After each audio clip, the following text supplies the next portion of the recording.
Thank you, Mr. Speaker. Mr. Speaker, my colleagues across the aisle have developed the habit of harping about how Republicans are incorrectly addressing the priorities of the American people during the pandemic. This is a bold claim coming from them, seeing as they are the ones who've been caught playing political games on multiple occasions. Every day, Democrats echo those same fatigued talking points, and you can't help but wonder if they realize that, in fact, they're the ones who've been wasting time all along. Denial is a powerful thing, Mr. Speaker. At a time when the American people demand leadership and accountability from Congress, Democrats have leaned on their political playbook for answers. At this point, are we really surprised? Let's recap what the Democrats have done to date. They've passed the so-called HEROES Act, a $3 trillion socialist wish list that was crafted behind closed doors without bipartisan collaboration. They've undermined 200 years of precedent by implementing proxy voting.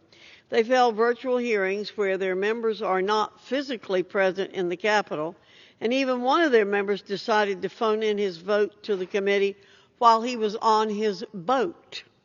Now juxtapose that with the work we've taken up. Republicans have fought for schools to reopen safely.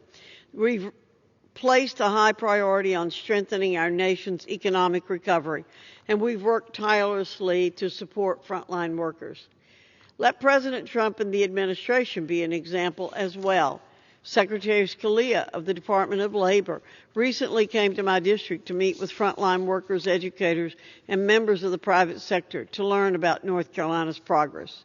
Secretary Hargan of HHS visited Wake Forest Baptist Hospital in Winston-Salem to see the work being done by medical professionals to treat and protect North Carolinians. This week, President Trump traveled to North Carolina to meet with representatives of a biotechnology company that is currently manufacturing a promising coronavirus vaccine. Mr. Speaker, the differences between the Republican approach and the Democrat approach are night and day. I've said this before and I'll say it again. Democrats are choosing posturing over progress. They have ample opportunities to work with us, but they're more interested in creating the newest media soundbite, further inflating the federal bureaucracy and appeasing their far-left base. This isn't an observation. This is a fact. When you think of progress, you think of frontline workers. You think of private sector innovation. You think about the millions of children around the country safely returning to school.